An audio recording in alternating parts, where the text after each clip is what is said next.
Yema yetiefo akwaba na yense kasebo no ase. Yense kasebo na ase a na ye body awuramu ewo NDC chiniya kese amanyuko no emu. Na amanyuko no twatwafo pani eye fififia vikwete. Wode atudwa akyeremu se emfinsia maako enwatwe enie. Ama Ghana fo edetumi ema mampani Akufo-Addo. Dr. Alhaji Mahmoud Bawumia ene NPP. Na enso ewi akyire aye 419. Aye fraud ene scam.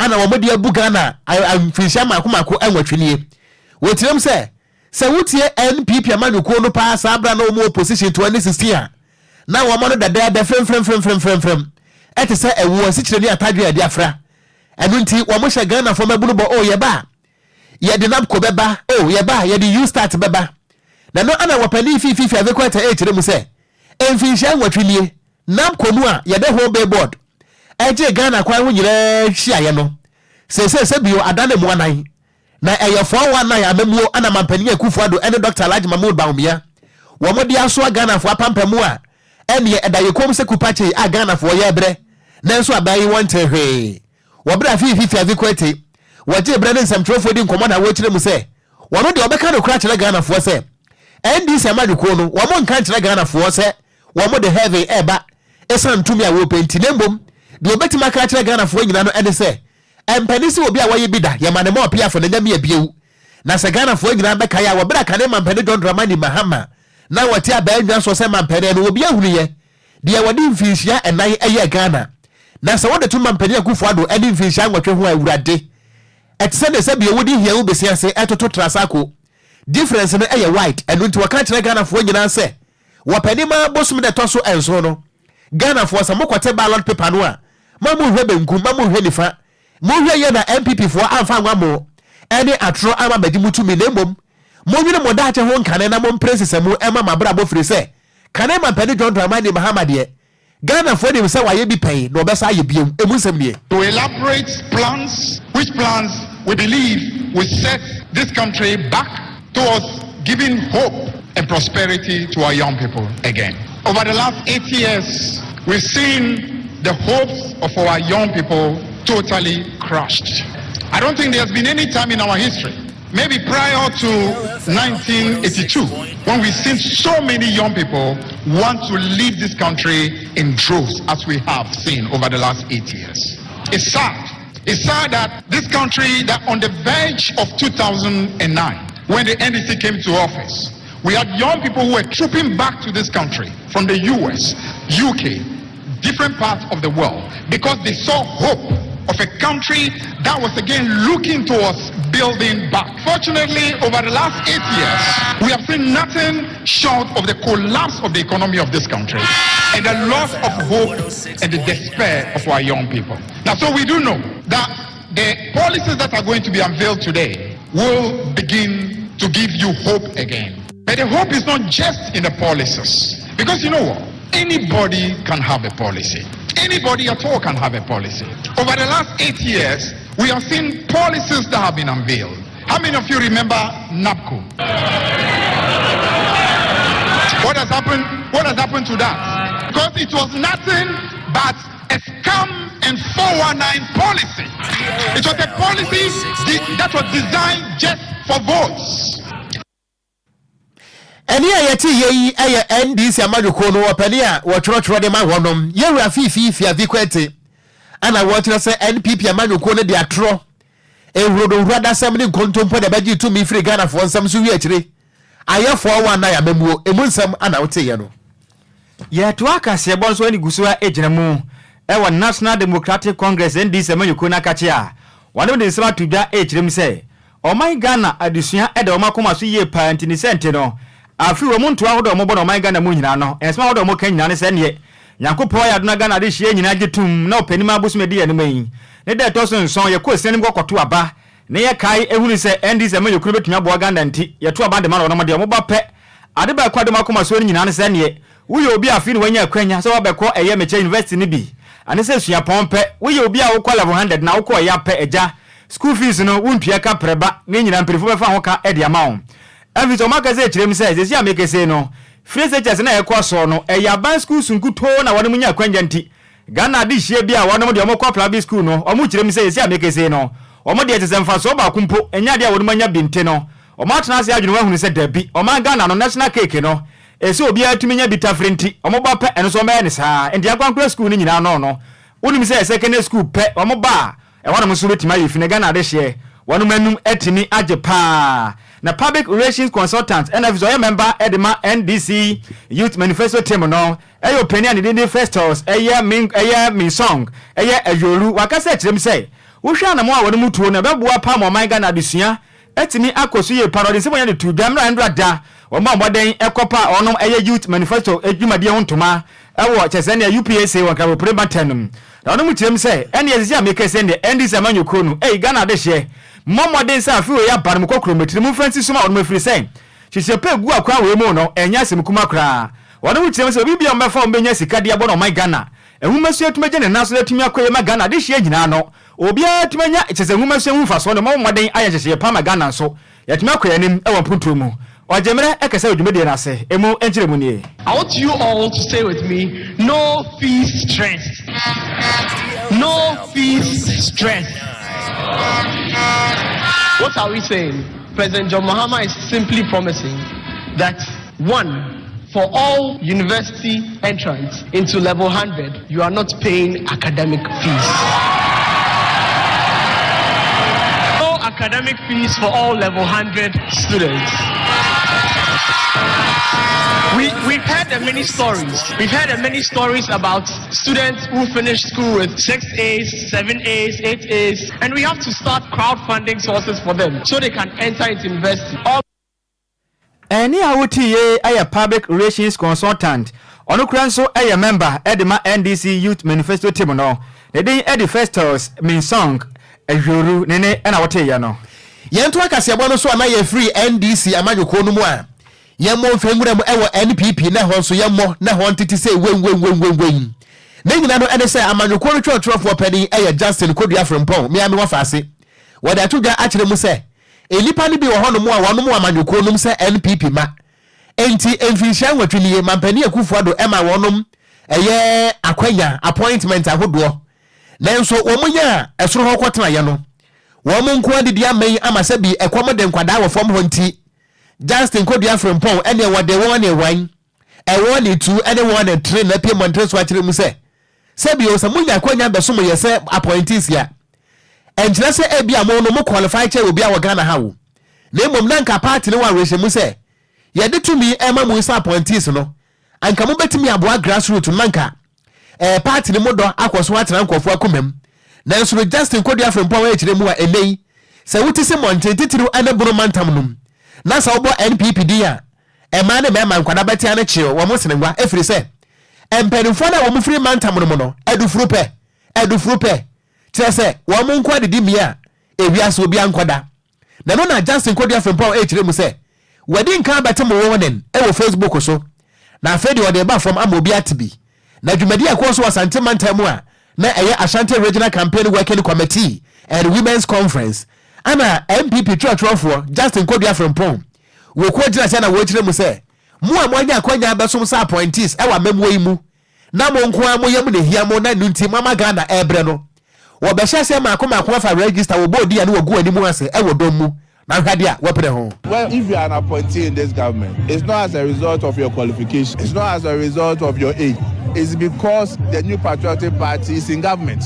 And every appointee comes from a constituency, comes from a region. So I will not accept it as a general secretary whereby you are appointee of this government and you don't visit your region, you don't visit your constituency, you don't attend program.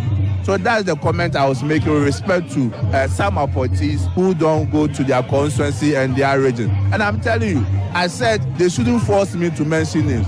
But if it continues and they don't go to their regions, I will name and shame them.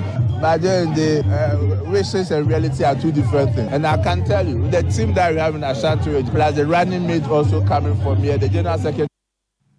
Any ayati ye ayatro for penny dema NPP was from Manukono Justin Kodua Frempon and I watch us say dia when they register Ebeto Monte wo bodia no go ani mo asifre say NPP mpanifo ni bi wo hon mamutiri mo wadan na sika no begum boto mu na mo referee nkwada no nti amase say party no ho ye hipa papa e wo Ghana fo ani so a emunsam eno no na eno achi ana chief of staff me ame wa fa ase akwasu efrem a opare wono nso de atudwa na wo tirem se wo obi a wo ya appointee a wansom e wa memwo we mu finhia nwotwe na sisika ba abotom na wo di sie no hweliye pa afre se ye de wo fi hunsuo ana no ana adwene Akufo-Addo wo che adwuma no wa ma obi dia wo soso waseda no eya wo tai enti mampani Akufo-Addo ama appointment ya sika na abegu mu botom no eye monso mo tight entutu so dudu munyi bi ngufo menkwada ni bi wate eno ho nsam ade ya ma mefrem akoso opare kan kodwe meto tese asase de cha chepa ukruman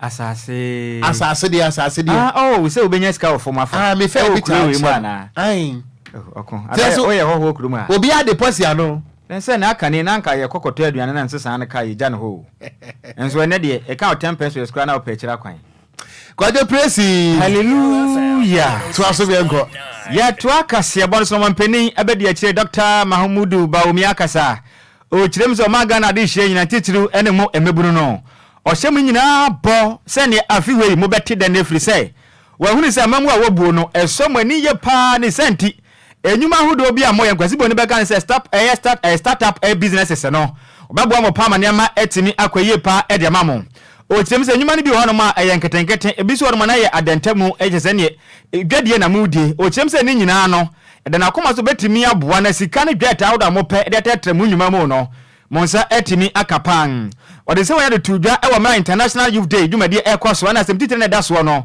aya from create to progress ena Dr. Mahmoud Bawobia e kirem se owani sumpa se ememu a wobuo ne de ebetimi abo ma man Ghana ene emeburu titiru mpempem ebetimi anyansa no dwuma ebetimi abo wono ma ye kampuntuo pa nso a ebi etimi aba wono mabra bomu wakasa kirem se ohwa amambo e kwaso se na o man Ghana ene abafo kwan hodo ayafa so edi endwumade digital no yakoya ne mu pa efitire mu na okta ase ede ne ma hodo bedi gura kwan mu no o kirem se o man Ghana mpuntu dwumade ebi guso e kwaso ye pa wakasa kirem se oba ma made akofa aye mobile money aye interoperability dia ba sesi amekese ne obi wa mono nimpo Ghana ni tumi sane sika de mano eno so tumi abo menne da tententen Ghana de hye bi ekwagina mu bank eto santere ekwa prisika won wo kirem sesi ani nyina no ba be nyina to atwene ba bia Ghana de hye ye ho atumi ato ye mpan wakasa so kirem akasa kirem se ene drone system ode ba ye no so be boye o kirem se ne alasabia hodo wa chichichi ni benchaye no obo no ho made tumi do drone pe na peja moja na ya wakoto wonom nya afi ne be fro ede fa ka tenten na molansi ne namu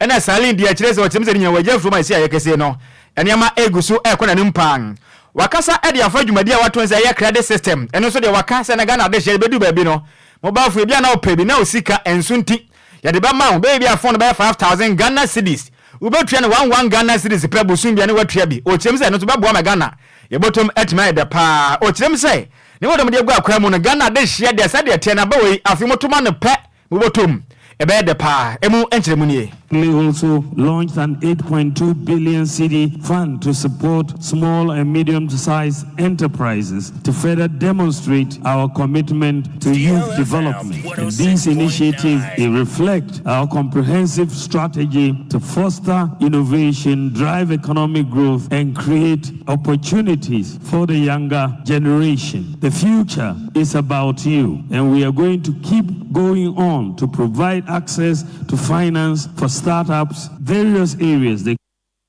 Any awoti ye ayo mampeni ebede jono kura so na Frank Atuni edema MPP amanyokun Dr. Mahmudu Baomi anene ena wote ye no eno achi no soafo a ohwe agudie ensam so Mohammed Yusuf onto de atoga na de hye nyam tituru meburu ne se enwuma ene opportunity amu be ne kroma ase no enya simkuma enum so enkyeremu nie. The Vice President of the Republic, His Excellency Alhaji Dr. Mahmoud Bawumia, a man whose visionary leadership in digitalization earned him the title, the father of digitalization, and also Mr. Digital in Ghana. Under his guidance, we have seen rollout of groundbreaking initiatives such as the National Digital Property Address System, the mobile money interoperability, and the digitalization of the public service, Ghana.gov. These innovations are not just the milestone in our nation development, they are the very foundation upon which we are building a new prosperous Ghana.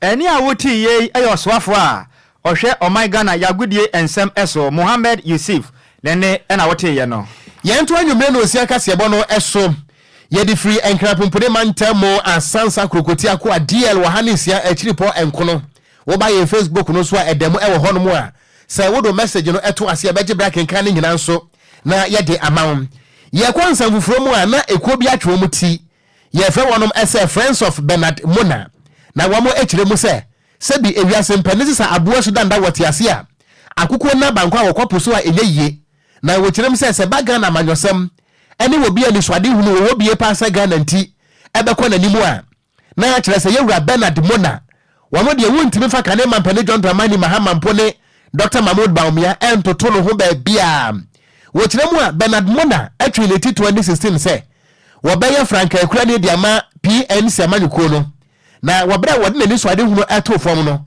wo mo ho se wo pani Bernard Mona se wa bene pa na se na sika na hyentumam enu nti wo bra ekuo no ene nsamtrofo kasa no na eye bra wono mo akofa nomination forms ediama yewura Bernard Mona se wo mehwe na wo mo abona kire dom amono so akofa tumi no ese mampani ababede so Ghana ha na ekuo wo pani a wodi wo manim ene nsamtrofo di nkomo eye nana nto amrachi ana wo kire mu se Bernard Mona eyo bi a se baga na manyosemu a wote ase pa na wo hwe ni so ade hunu so a eye Ghana mabunu Ghana ene wo mane mpuntu wonu nti wo mo agidie se wontumi emfa NPP ene NDC amamuo entutu nimde a yewura Bernard Mona wo hoda wo bra wo mokasa no emunsem nie no pe muhie mu ha Ocran Nhyiraba Friends of Bernard Mona senior Mr. Bawa kan no ene ni nya ni tie se PNC omo abie nomination say wo say be flag bearer ema party no be peke o nomination form na kofele na requirement bi say wo de unya no wenya na odi aba ye nyina ye nim owura Bernard Mona ye ba na amanyosem a ni awaye wo memu ha enu nti na se ne bi say Friends of Bernard Mona ya begina ha isan odo a owo ma Ghana na wohwe ne niema waye wo ebibiri mantem ha ene senia de bia oka Pan-Africanism na osanka nkroma nsem a esese yeji oman Ghana bona wonga se oman nsem na etwa fatase anopei yaba na yede yem bankers draft of 10,000 Ghana cedis yede bre PNC party no na yetumi peke nomination form edema owura Bernard Mona enti eni ayeti yi eye eku a ye fe wonom ese Friends of Bernard Mona wo mo pani pa wodi ani mo aya nana nto amerachi ande kasa ayi yanto akase abon so desi amekesiri kopie wo ma hye bedwoma mo moden apaw ene eku ani pa mako enso na moda no na mode omo ye nyina ne sei atoye nche mo esiye e o mepe framantem ene ne potemu no mpenifo akirem sei ekwan ye fa so ba mo adwene ho anya de omo te ase enti no wo mo moden enkwa hwehwemu mapa emfa ho de enti enam so ema ba se mko bie eye damo no ekofa sa ato ye nchem de bae na momfa wo meko recommendations ahodo a ebeboa pa na ye hunu de enti enam so ma sa ato ye nchem si ye no yabo ye homaden atimi apa ho pomasi brain ne belefo a omo bo mode pa wo no ma wo chairperson oda wo no ma no anase chairman no eye ma se bedwe no gire mudi ma ahafo no ne din ede eye honabo Suleiman Adamu wakasa ekirem se okopie mu mpotem ho no mo no ye woti regime mpotem o kirem se ade ahodo asisi mpotem ho no mo ne nyimo asisi de asisi nsuwa no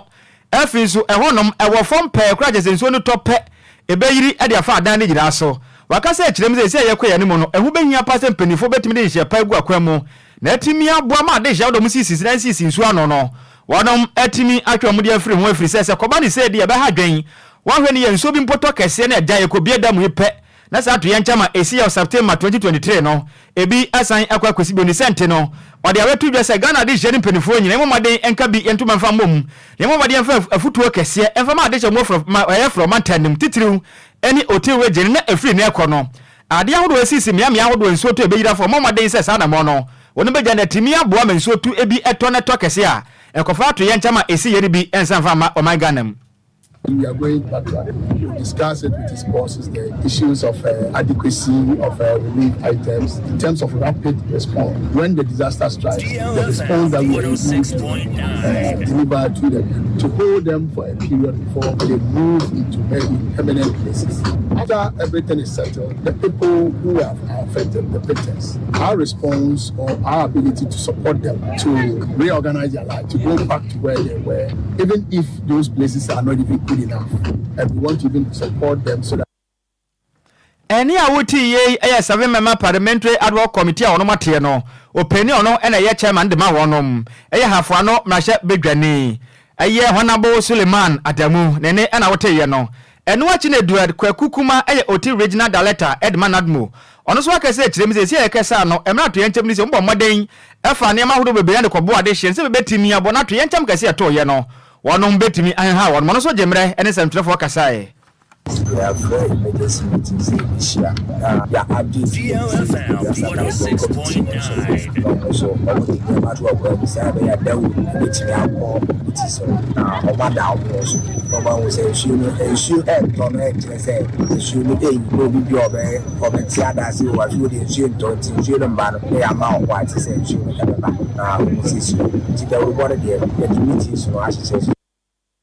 Eni a woti ye Oti Regional Director Edman Admo Edward Kwakukuma nene ana wote ye no eno achi ana mashibedwe no gina mu edema adesha won mo eye Crache West eye Madam Helen Adwa Entoso no so kopie mu bi no wokirem say anamana mo atuo no ye pa ne mo mahuni say Nadmofo no muhia eye boto mbeba mo den ede yafa ensuo so abo apro na timi abo mabo dawuro e ma de so mpotemo no mo ehu kwa wo metumi afa so na abo na say ensuo ahodo a eyiri fa wono mo no ebi entimi enkosi bi ewo.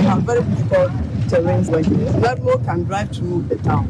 But when it comes to the island communities, what do? They don't have a boat. So accessing on the island, so they couldn't move as accessing. So in our recommendations, we recommend that areas where communities are on the islands, there's the need for Nadmo to be given boats so that in terms of disasters and what happened in 2023.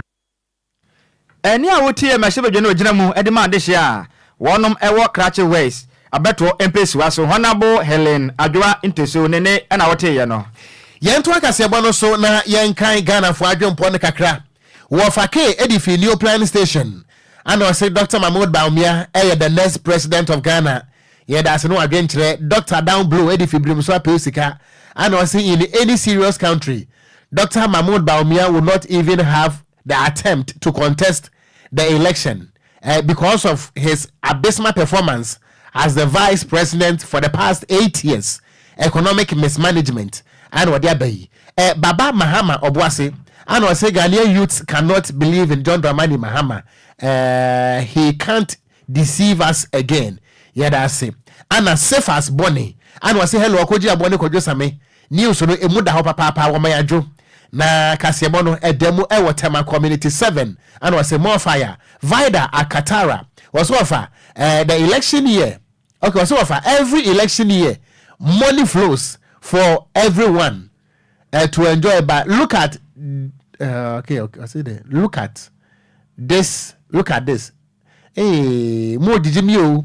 Some premier nie Kwadwo so premier nie no so premier nie was say afibia no nke beto aba nke sika o Ghana fo botom nanso afi de sika na kodi nipa kakra bi botom ana wo mo twan se e beto aba no ma sa acheche e de ape vote yo ana Jones ye boa motro no brofo sa na me motom kekame and was say DLFM de e ba akopɛ meda say ana ama lovia wasi DLFM o feli news no pam yeda se miento akasebo no eso yeto akasebo no eso a bense emfihia makomako aduasa aduoso enum 75 years ni ana menteme ho ase ene woko kese abeda America man no ana afenso no Palestine man no entem na entokwa no ehya ase no ewomu a na adwo kakra ewomu a na pagya ne mu ne nipa dodo a ewuo ewo Gaza mpapre so hode akire se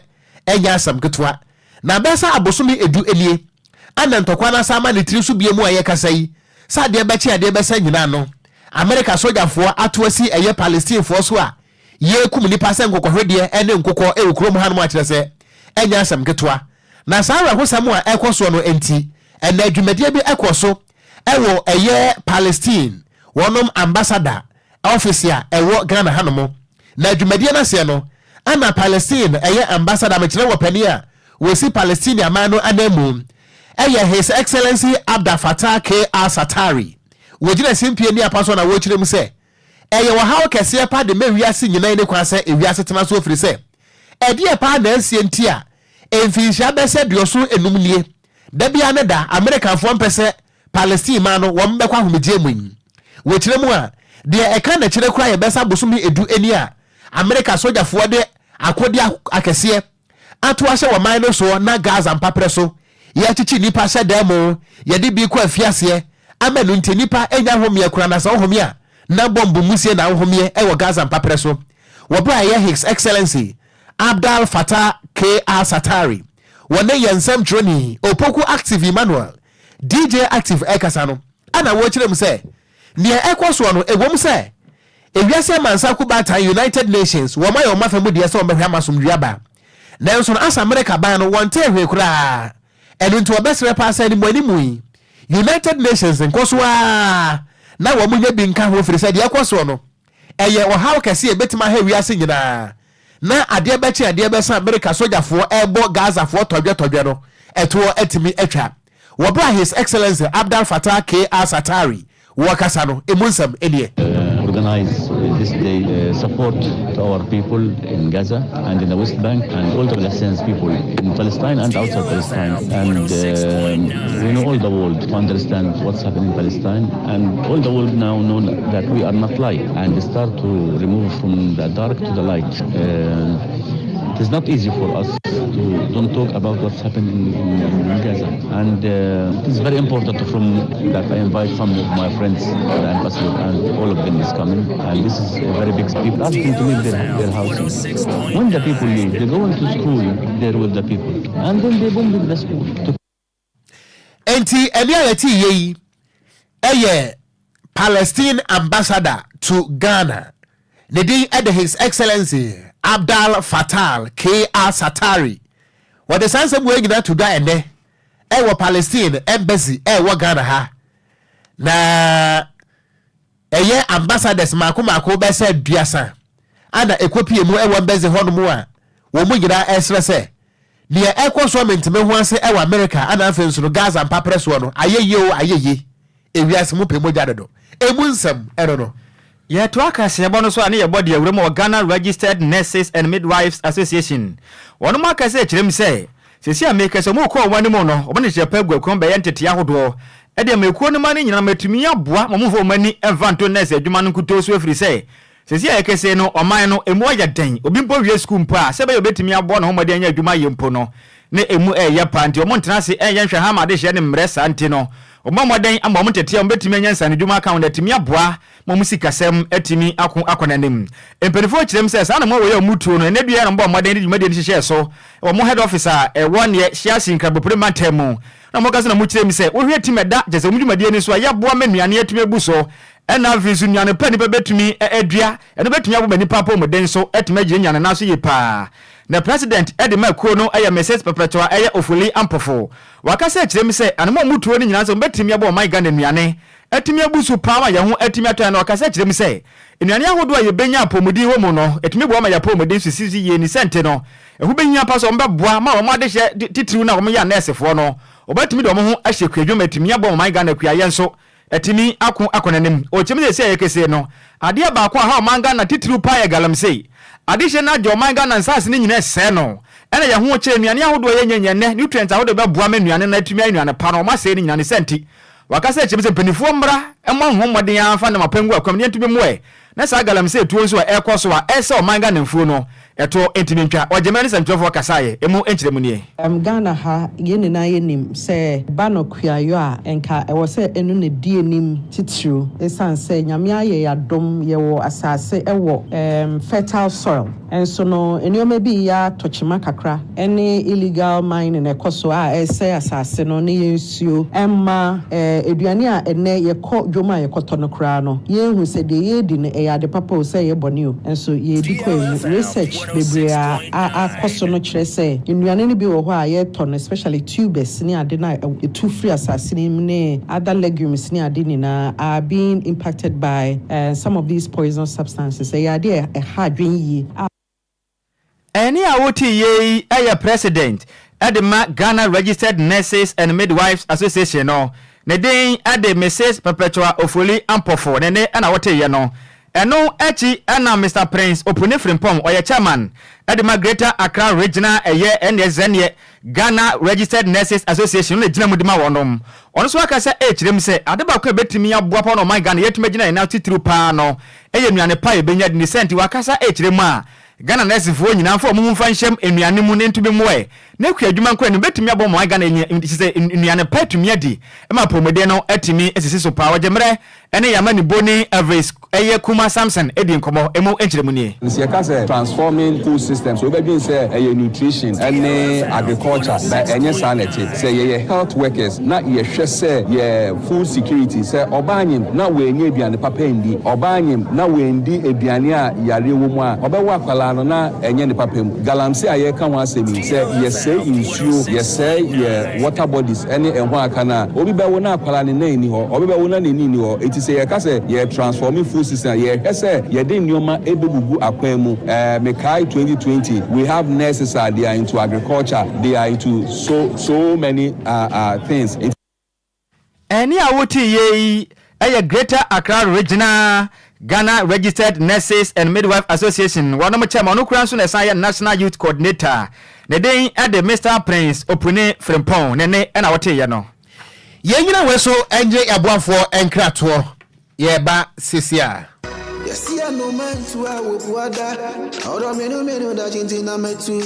Makwantu ohunsam eye medadwen nanso meyensam tro ne nti menya adaje ye hwehwemu ekohu Sunday Sams consult na wonom nti ende metimi ba menya abre ne adaje ekenkan ye eye investigations about womo ana mehu se wo apply for visa assistance a enfeli efri se wonom ewo track records madansi die nie mamini ntreo Sunday Sams consult edi Britia webi ebeje wo visa amount se wo ko United Kingdom, Canada, Dubai, Poland, Croatia, na Afekra de Serbia, any Greece nso abeka ho a work permit etechiri. Ma menchire wo mo echiri kwan. Sunday Sams consult ewo Ofanko barrier, Asofan, our Ben Wise Park Hotel, ewo Asofan New Station honomo a. Phone number 0244291546. Email address nso samuelowusu626@gmail.com. Yeti ehudi enti, we connect dreams with opportunities. Emanenye wadwendwen, frɛ wonom na nso bedi adanse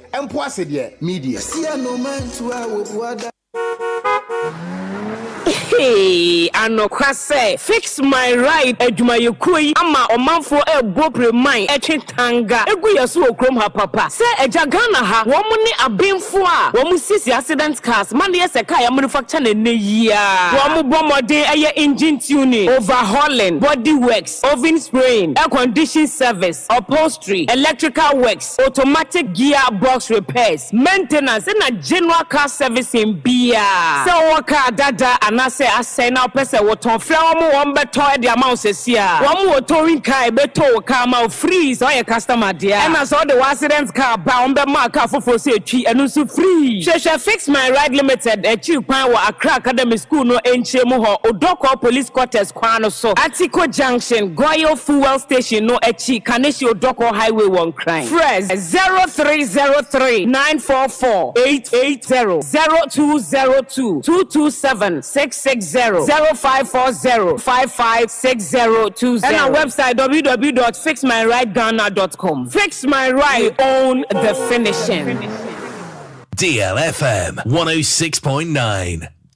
Abusia enayumre mayansama wa John and sama wa kwa bamfamra DL 106.9 FM kasafidie so enda branda enyumre no nsia kaseboyi emre wedu say yesinkunya na gudie mu nsem papa ya boabo no no abusia yegebre na yesanimu edigufam edema Ghana nsamwa ena nkrofo nkroso de ne editie se wote ne dihwe se wo hwe wo Facebook na abusia yatena se yere babesomo wo somfo amede agudie mu nsem no ebabesomo na enyumre wo kaseboyi so edi ameje so no ayensu ano de hye apa kanjih the blessed kinebusia yensha siem famfi yendiem ewo Ghana na adeso akasia wo yem football num akwakoye player exodus mechiema players yebo season bi awia na omabu omaketem afigana edi omani achem ewa manone na no na Frank Akoto former player edema mediama anaboboku a ye friend Ash Gold rather ende osina kan edema Legon Cities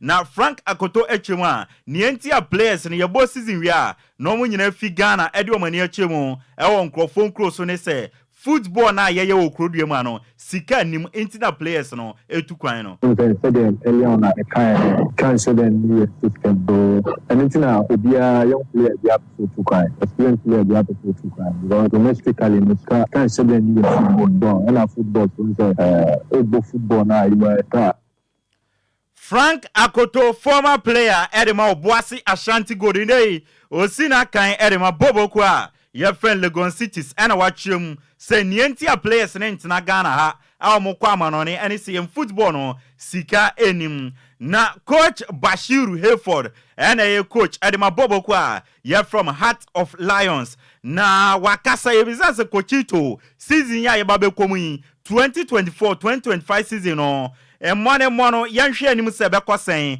eno asise siade ontumi predict performance Heart of Lions ebedanedi esan se be depending materials obenya ena afenso omohye season asia obe assess ni team na wa assess other teams ansan we hu eye money ba ombedanedi. I cannot sit there here and say this is this. It will depend upon the materials I will get. I cannot sit there here and say this is this. Immediately we'll start the league and I see where I've prepared them to, I'll be able to come out.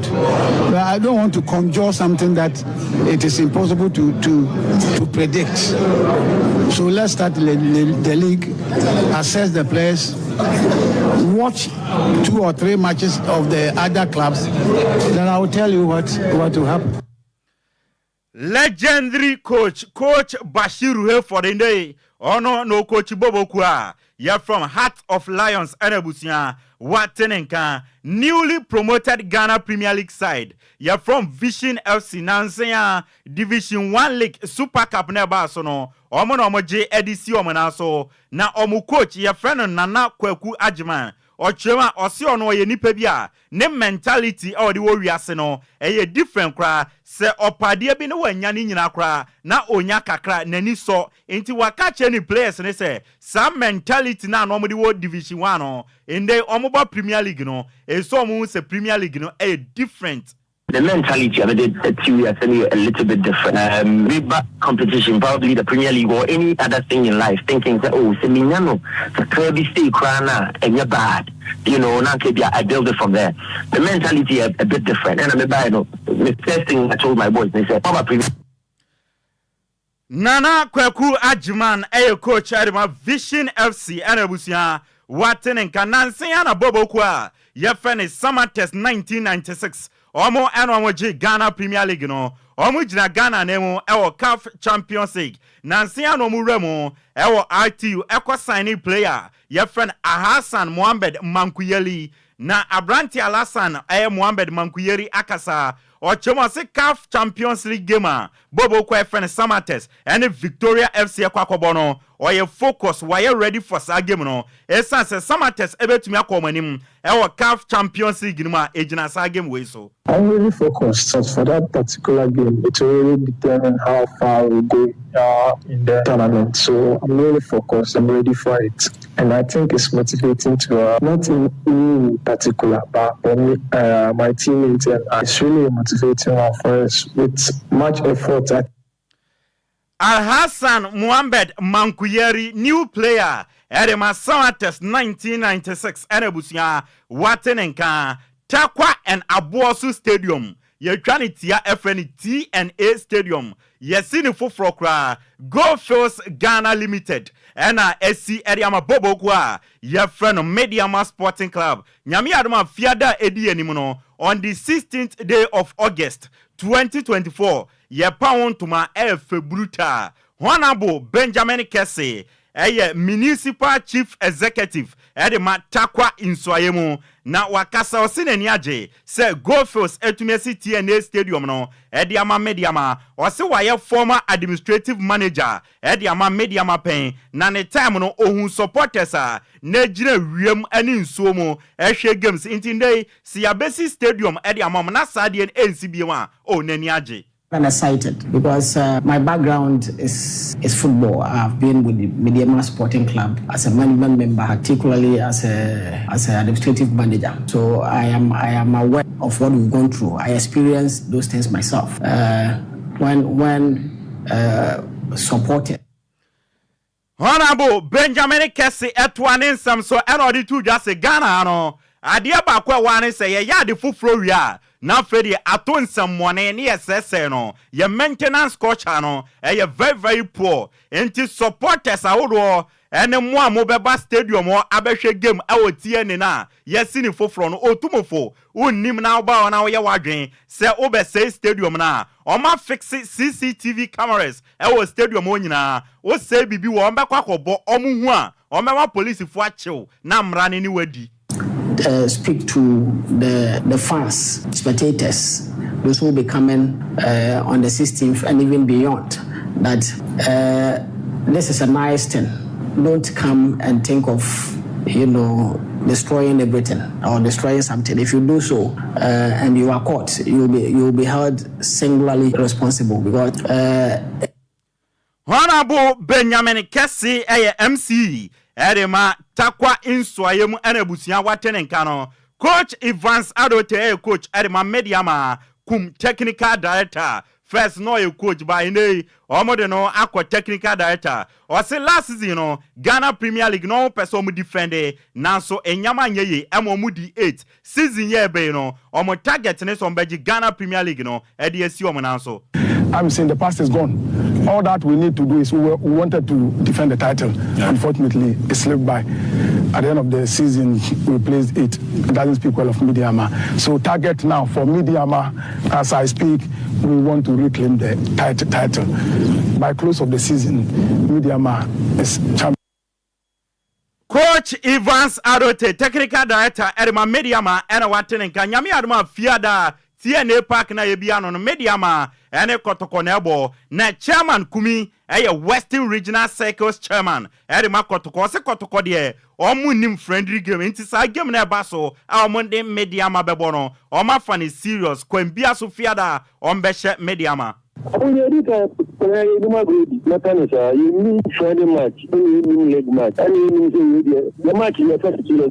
So, every training match, I don't go back to the now results mean you supported. It is how much I have to Chairman Kumi Western Regional Circles Chairman Erema Kotoko Watenen Kano Justice Blay player Erema Kotoko or see coaches good training and Mediama Kotoko players no now at Nasi no shade training a Kotoko boys naya Nyami Aduma Fiada Kwambia so Ombeshe Mediama. I think so say me buy chair but me training coaches no Mediama boys no is very good na preparation is why they call Friday game I think say and so good because me the training na technically like I good obia any abre say I feel this season you meet me aye den aboy hombaden akwini sure. So I think say on share and Friday say betimi aye for sure training aye and betimi akodi nkwen. Ne krakra no na Justice Blay eritu dwa say nkrofo kika say oye midfielder and dey yedinbo defense or say o share the football asinyina no na oye defender na coaches bi na edene koye midfielder ntinde say kotokofo edene ball as a defender only problem kra oye comfortable with it. Oh, starting like with football, no, I'm a defender. But the more we bono, now coaches be who I'll get me higher than I convert you into different positions. So me a defender, I started football school. Yeah, back Kumasi, a Western region. Yeah, but me be defender. So I me problem. Yeah, I say me boho. I me difficult sir. And easy.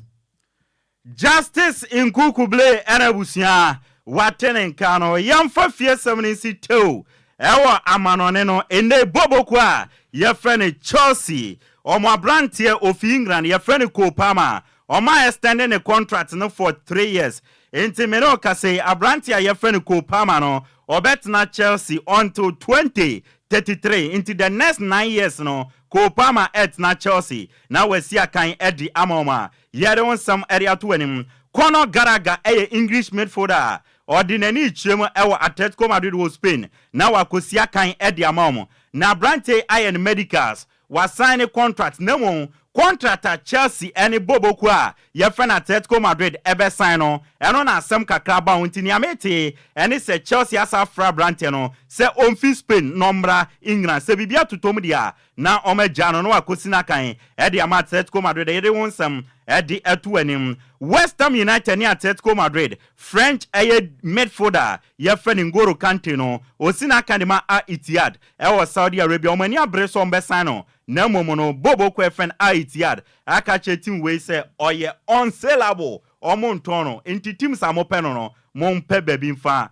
Chesney. And so a former goalkeeper de ma Arsenal. In the Juventus and other goalposts mo edmom. Ofipola meno kase mutually no. Juventus and no a party ways and so on. Yet they want some Edias Moendra and I made it to when him so Olympic Marcel sign a French striker. Yefre Eliwai Edinefi RC Lens 25 million euros plus 5 million add-ons. That should be Omotona Lens Ebenya 15% sell on cross 5 years contract and now officially Eliwai assigning Jesse number 9 Ebusia Omode Amano Ebusia nyina we so na a good yemun sama na nwumre no ye de besomo no yem fancy me amedi a good yemun sama na de ba dia me jeso no eye ayensu ano de hye apaka GH the blazer kebusia a good yemun sama na nwumre ye de asi DLFM 106.9.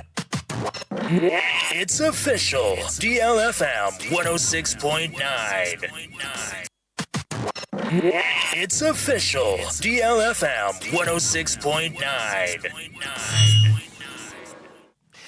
Yes, ama yetiefo akwaba na yemfa sofano ento amoso. Ebusuan nkomo no eye ba akopɛ. Trotro penny de ma NPP wasoro amanyuko no eye Justin Kodua Frempon wode atodwa kyerem se enipa ne bi enya appointment ewa abamu.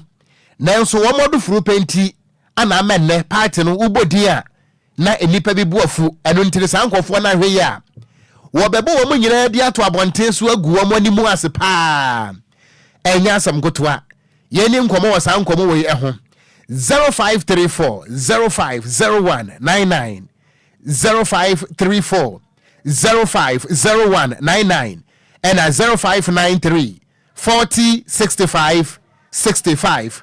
Good evening. When to me and so 0534 050199 0593 406565. Good evening. Good evening, Papa. Good day, baby. I'm free. Free. Papa, you need to come tonight. Papa, I'm into you. Papa, but I say, me, to say, General Secretary, the Robustian don't do more. The person come here, I'm going to Junior, government, say, or my bino. Number one, former finance minister, DLFM. Second one, Bank of Ghana governor. Obviously, the Nadu Nagasi Munagasa, only all the government, no more parts of the class. She said, you know, more than to maybe now. I mean, so that's a sound register. Abba 0534 050199 0593 40 6565. Was he will be me na washe me one mujina anti enkomoi. We so we saying good evening. Over. We did the self me friend. Nana only na de mami pie mu la pass. Nana mami nti on feel la pass. Na o twende masa omo body no na you way forward na zigubi na do too much all right me so me da se papa onso ba ye betimi afa ona fei ye di enkomo sofa na yenso sofa bre ana aso no 0534 050199 0593 40 65 me pa cha wo ba na wa ma wa asem no ayetiawa na wonu anso atimi ababi Kwadwo Okon Ghana phone bi kita register o. Ebi mu kura pa o. So almost say Justin Kobia no nye ready o man ka bebo ama no na. Ye be sero mo ntwen no na o de beba. Se waka se wono man sesa wono musuban a o de beba. Odo mu de beba. Na me ho ba bia ye me de pa ye chief of staff there no. O san. So o say wa yankopon ya adon dan kwa kufa na ban we no o ma wa appointment a won so o ka appointee members ne ho no. Sika wanya no. Between to so do Emma party ni man party no into no more Boniface Kashim Emma come any party ni man na on pocket nyanya ni sa. Okay, good evening. Good evening for Okogyeabour Ocran. Dixon bada ko Kwakujeje mami ntie we. Mada nyame sorry aduma pa bo ma Kristo na mangana. Wafa MP2 for no we. Na tiri say Ibitima be cancel na to Ghana from the dead. Do me say be ya. O de be ya adwuma na me kan. O so bitima se opon go se onko su ba se be yo be no me ya waka ne say o do pa. Mo ma ne wi asisika nyina oni dimbi obebo. Bye bye. So Mera say 0534 050199 0593 40 65 65. Yentimi me ya fa fra dwumadie no ensi ha. Kofi tell ade ko Facebook no eso mo amoje brehwe ye mo amontimi ahwe ye mo amokire mo adwe mo amontimi nyina nso ye da mo nyina ase mo kan obi na kasebo no eso akenkanfo mienu edia mejeso eye Okogyeabour Ocran mene Nhyiraba Kwadwo Sammy B osofu penia engosra edwame ya da mo nyina ase edwumrei eba mo nyina mo eliti yeso so a awoso is happiness. The